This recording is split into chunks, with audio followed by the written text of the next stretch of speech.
Here comes the, here comes the, here comes the. Y'all don't really want it like that. Yeah. Here comes the, no. Here comes the, oh. Here comes the. Y'all don't really want it like that. Yeah. And welcome to another episode of the Drop Goal Podcast. On today's episode of the Drop Goal Podcast, we are joined by former coach for Halifax, a player for the London Broncos and Leigh Centurions. He's the current head coach of the Salford Red Devils. It's the man himself, Richard Marshall. Welcome to the podcast, mate. How are you? Yeah, good. Very, very good. How are you? Not bad myself, mate. Glad to see I can get you on the podcast, and we'll have a good chat about rugby league today. Not a problem, mate. I'm looking forward to it. Right, so without wasting any more time, let's begin. So the first question is, what are Salford's expectations for the coming season? Okay, the expectations for Salford are obviously quite high, bearing in mind that the club has made a couple of finals over the last 2 years, grand final against Helens and obviously the Challenge Cup final last year, and done a really good job. So the bar is raised very high at the club. I think the squad, is as good, if not better than last year's squad in some respects. So, yeah, there's a lot of expectation at the club. You know, our supporters are used to playing in big games and getting to finals, and so are our players. So, yeah, I'm just hopefully my coaching ability can match the expectations. Yeah, definitely. So it's fair to say you've had quite an incredible career in rugby league, both on the pitch as well as coaching from the sidelines. What would you say has been the highlight of your rugby career so far? Obviously, you know, playing a game that you love and getting paid for it's fantastic as a player, and playing in some big games. And I played in a wonderful Halifax team coached by John Pendlebury back in 1998, probably before you were even born. But that was a good year in my playing career. Coaching wise, I've been an assistant at two of the most prominent clubs in the competition in Warrington and St Helens. I had success there. As a head coach, I was at Halifax, and to be fair, it was under the pump. We were up against some strong championship teams who were full-time, spent a lot more money than ourselves. But 3 out of the 4 years, we made the top eights, the middle eights, sorry, as it was in them days. Yeah. And playing some big games against Warrington, Leeds, Catalans, Salford. So as a young coach, making a foothold in the game, I thought that was a good grounding for me as head coach. And, I've got some fond memories of my time at Halifax. Yeah, definitely. So the 2021 season is just around the corner now, with an expected return date of around late February, early March, if things go well. What are you and the Salford boys putting into place in order to get ready for the coming season? Well, obviously, I was appointed a day after the grand final at Salford, and so I really wanted to get to grips straight away. So I've not really had a day off since that grand final win. Had a week just to sort out the plans of what I wanted to do in January, but also I wanted to get eyes on the players and I wanted to introduce myself to them. So we had a week before Christmas, which was just based on a bit of games and a little bit of testing, and then we started last week on the 4th of January, like most of the clubs in Super League.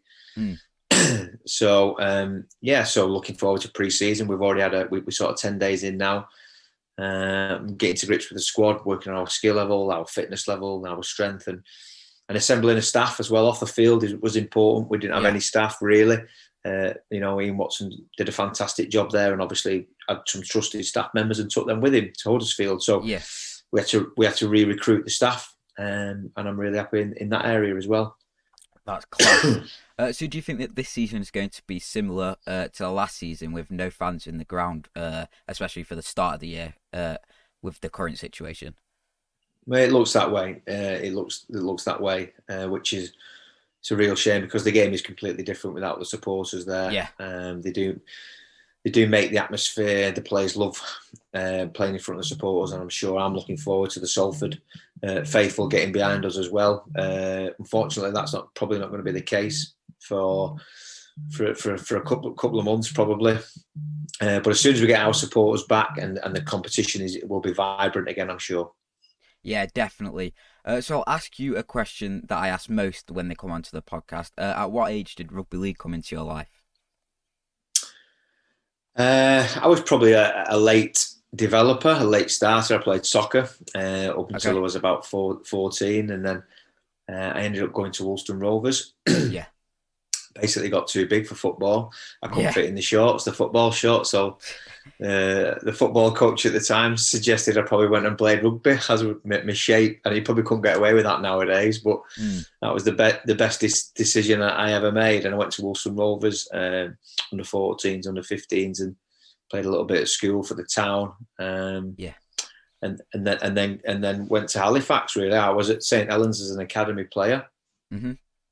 But Malcolm Reilly, who was a Great Britain coach at the time, he was also coaching Halifax, an absolute legend of the game, and he signed me, and the rest is history. I had a really good playing career. I was never the best player on the field, but I was one of those players who really worked hard. Yeah. And probably got the best out of myself. I wasn't the biggest, but I played in the middle. Mm-hmm. I played with some wonderful players throughout my career, but love coaching. Yeah, definitely. So I was going to ask, growing up, did you play for any junior clubs? But like you said, you played for the Wilson Rovers. How was your time in junior rugby? Did you settle in straight away? How was it? Well, yeah, I went to Culture High School in Warrington, and I played for the Eagles as well. Mm-hmm. And yeah, it was a really good time for me, a good grounding, some really good coaches. As every junior player, you need some support and development, and we had that. Warrington's quite a vibrant rugby town, which helped as well. Yeah. And then it's then you get to some representative levels, and mm-hmm. And I came through with lots of players at the time who have gone on to coach and play international. So I think it's probably died off a little bit now, but I reckon hopefully we can reignite our sport, and because it's such a wonderful product. But it doesn't get the credit and accolades that it deserves. Yeah, definitely. So when you're a young player and now with the coaching experiences, what would you say could be done in order to attract younger people to the sport and get them more involved, so we have more youth coming through the academies? Well, I think we've got a decent coaching network. You need quality coaches who obviously we've got a governing body in the RFL and Super League as well, and they should oversee the coaching operation and coach development. I think that's important. Junior pathways, my ethos, my mentality is about junior development. Every Super League club should have an academy. We're trying to get one back at Salford, and I think every club needs a pathway. Yeah. Whether that be from the scholarship up to college, up to regional academies, whatever it will be, whatever it looks like, players need to see a clear pathway. And people who've already been there and done that as well, to give them inspiration. Yeah, definitely. So you signed your first professional playing contract, with what was then the Halifax Blue Sox. What was it like playing your first professional game with Halifax? Yeah, first professional game. So I signed, I think it was in 1994, maybe debut a year later. Mm-hmm. And it was against Wigan at the old Central Park, and within that team was Chris Radlinski, Andy Farrell, Vaiga Tuigamala, Henry Paul. Such a fantastic team. And I think, if I remember, Tuigamala ran over the top of me in that game to score one of his tries. So that was a baptism of fire. Yeah. So that was good. I tell you what really ignited my career. As I said, Malcolm really signed me. He had a link with Manly. All right. His best friend was Bobby Fulton, who was the Australian coach at the time, and we had a player exchange, and I did 6 months over at Manly, playing in their Jersey Flag, which is an under-20s competition. Yeah. And loved that, and then came back and signed full time for Halifax. So that sort of made me. And I know most players, if you look at Canberra now with all the English contingent there, I think it's a really good. I didn't play in RL. I was too young, but at the same time, I got in a really good system and thoroughly enjoyed. My 6 months over there, and I even stayed for a little bit longer and played just what they call park football on the Northern Beaches, which was fantastic. Yeah, 100%. So you played for multiple clubs such as Halifax, London, and Leigh, I believe. Would you say that the style of play of rugby league as a whole has changed a lot over the couple of years? Yes and no. The athletes have changed. With full-time professionalism, I played I was around when it was still played in winter and mostly part-time. But so the athletes have changed, and being a rugby player now is 24/7. not like it was when I came through. It was 3 evenings a week and play at the weekend, and now it's a full time. And what you do off the field, away from the field, is probably more important than what you do when you're on it. So it's a full time. Professionalism is really good, and that's developed the game. But there's still characters within the game. Not as many now. I played with a couple of characters along my career, and we probably miss a few of them characters. The game is a bit sedated slightly in terms of the no high tackles, no shoulder charges, which, if I'm being honest, has cleaned the game up and is the right way. But it was a different game back then for them very reasons. That there'd be at least one fight, and I mean a proper fight, a punch-up fight, nearly every weekend. Yeah, and that's what the fans really came to see, really, isn't it? That high intensity action, which most people say isn't really around as much in rugby league anymore. Sorry. Yeah, and I played. You won't remember, but I played. I come off the bench quite a lot for Halifax. I was only a young player, but Kelvin Skerritt, who was a very handy player, and Carl Harrison, who captained Great Britain, and another very handy player. They'd usually do 20 minutes of mixing up with the opposition front rows, getting them riled up, and then me and a couple of young forwards had come off the bench, Mike Moana, Simon Baldwin, people like that. And we get battered for the next 60 minutes, courtesy of the first 20 minutes. Yeah. So that's why I look like this now. So having played the sport and now you're into the coaching side of rugby league, would you say the transition from player to coach is a difficult one? And if so, how did you handle that transition? Yeah, it can be. It can be difficult. There is a difference when you play. You just turn up with your boots and you train, and you don't really think too much of it. When you're coaching, you have to think of everything. And I think I had a good grounding at Halifax, where I had to organise buses, doctors, the squad, retention, recruitment, pathways for players. I looked and got into everything. When you're a player, as I say, your priority is to make sure you just perform on the weekend and develop. As a coach, you've got to develop 30 people, players, and you've got to develop your staff and your organisation if you want to be a really good coach. I think so. There's a lot more to it in terms of the dynamics of coaching. Yeah, definitely. So I've been listening to a few different rugby league podcasts recently, and not many of them really mention coaches, which are like the brains of rugby league, you could say. So I want to get an insight into behind the success of coaches and behind the scenes type of thing. Can you give us a taste of what strengths you've learned from some of your coaches you've worked with, such as Tony Smith and Justin Holbrook, for example? Yeah, everyone is different, and I think you pick bits of each of the people and the coaches that you work with. I worked with two coaches at St Helens who were pretty, we're completely different. Justin Holbrook and Christian Wolf both got the same results. Yeah, both won grand finals, but did it in different ways. Yeah, totally. And that's and one cap doesn't fit all. I think. And the main message about coaching is be authentic. You have to be yourself. A little bit. I've got a bit of Tony Smith, a bit of Justin Holbrook, a bit of Christian Wolf, and then, but the majority of it is Richard Marshall, and I think that's the main thing. You have to be an authentic, and if you try and be something or somebody you're not, you'll get found out. You'll make mistakes. You'll trip yourself up. So just be authentic. And don't be afraid to say, listen, I haven't got the answers, but I'll go away and I'll think about it and I'll find them for you. Yeah, definitely. And I think that's what makes a great coach. So being a part of some great systems over the years, such as Warrington, Saints, and now Salford, in a dream team of players you've coached, who would make your top three and why? Of players? Yeah.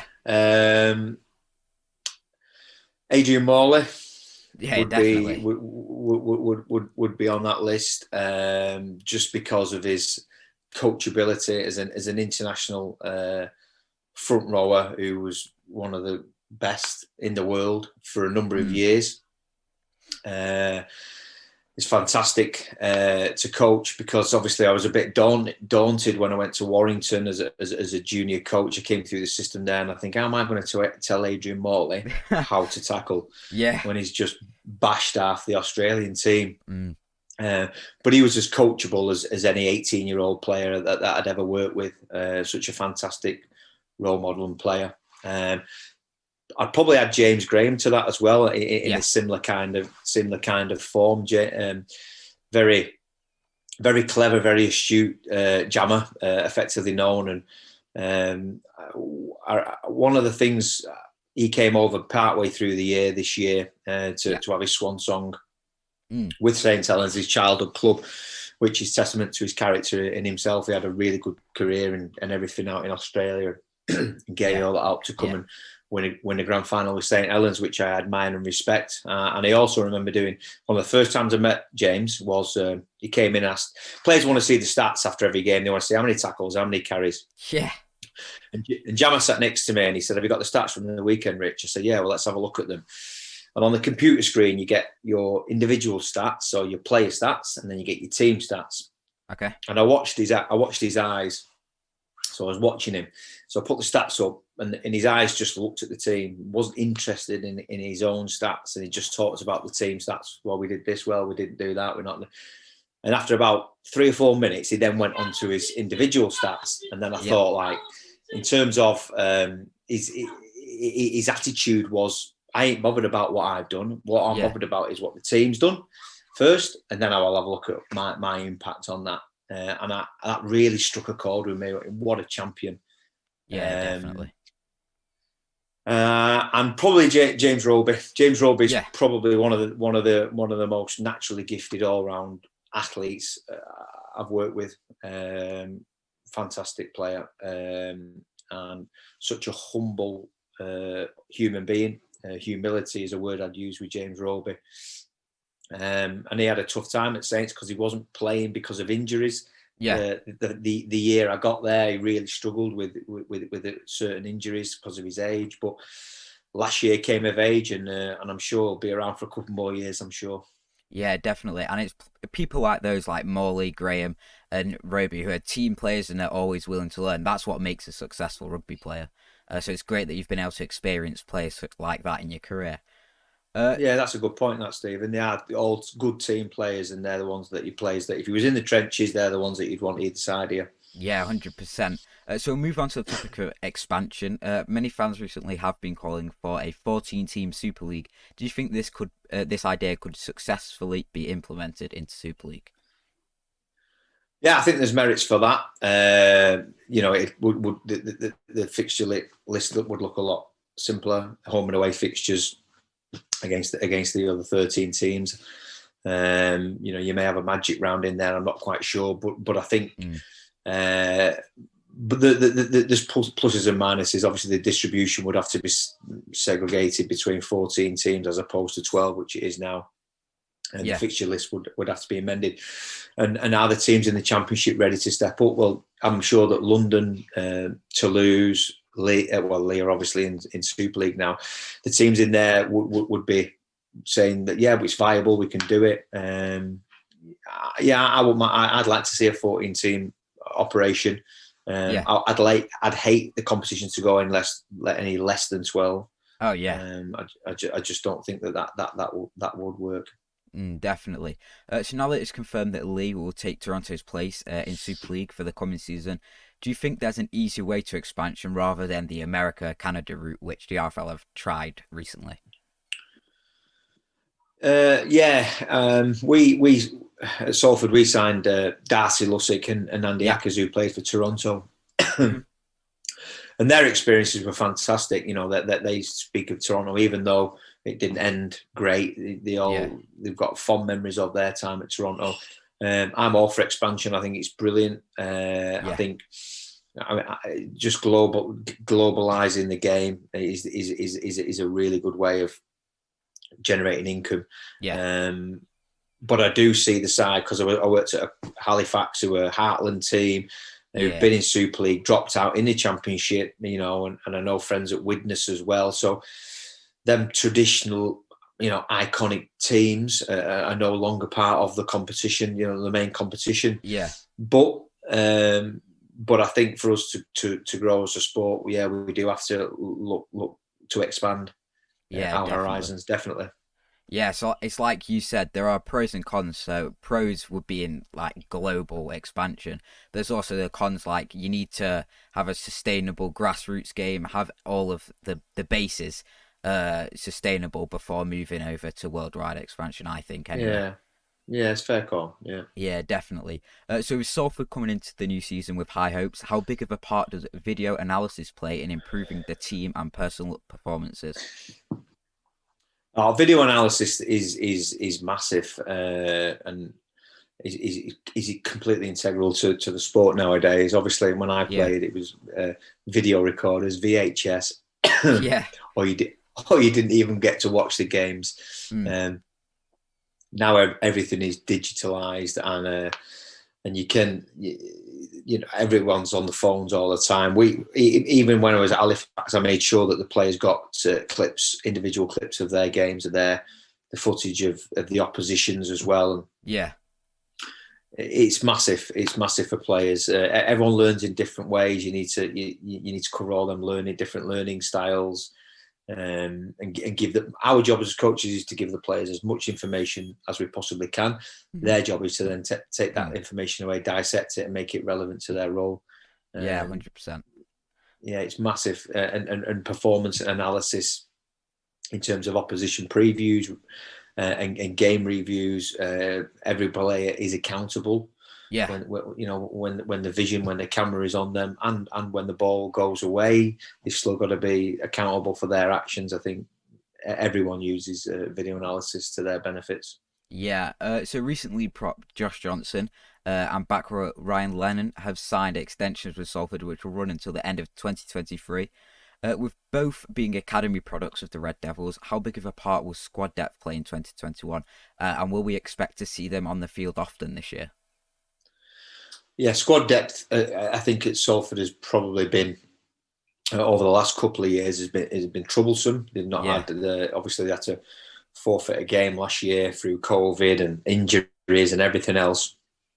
But I think one of my you need squad. We're hopefully going to get up to 30 players this year, yeah, because you need a squad of 30 yeah, full-time individual athletes. We'll hopefully get to that, which will, I feel a lot more confident that if we do pick up a couple of injuries, then we can cover that with quality players. Obviously, Josh and Ryan, who you mentioned, young kids coming through our academy. We haven't got one at the moment. I'm desperate to get systems in place. We've got Paul Rowley, who's heading up that department, who do a fantastic job with Ian Blease yeah, in creating them pathways.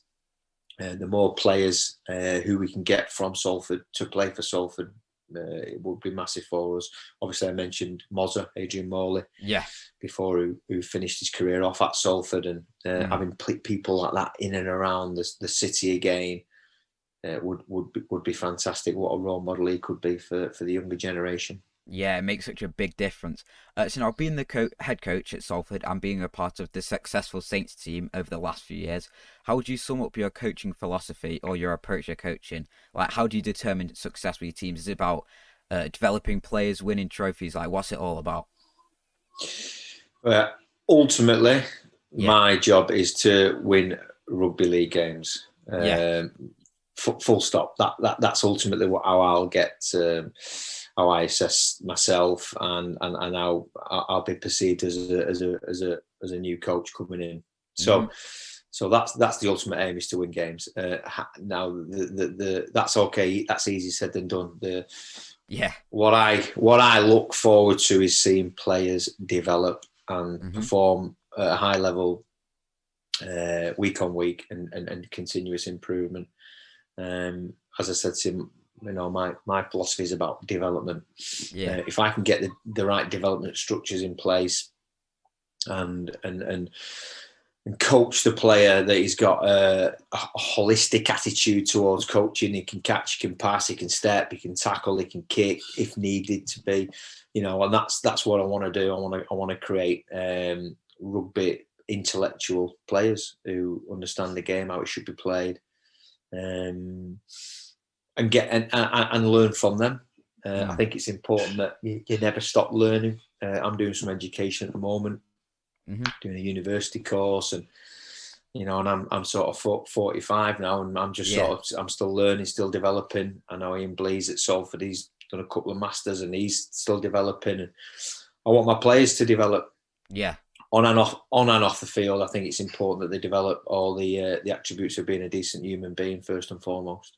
Yeah, 100%. I think Salford are definitely a team to look out for in the coming season with recruitments, and often Salford are underlooked and overlooked, but they can come out and surprise teams. So I think this year, with a solid base like you say is being developed, I think they could definitely do some bits this year.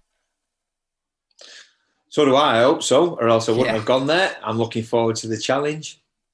We've got a great squad. We've got a great support staff, and roll on the 2021 season. Definitely. Now, to finish off the podcast, as always, we'll do some quick fire questions. So let's get started. Question 1, who's the standout player you've coached or played alongside with? Played alongside a player called Jim Dimmock, who played for Australia, London. Fantastic player, brilliant player.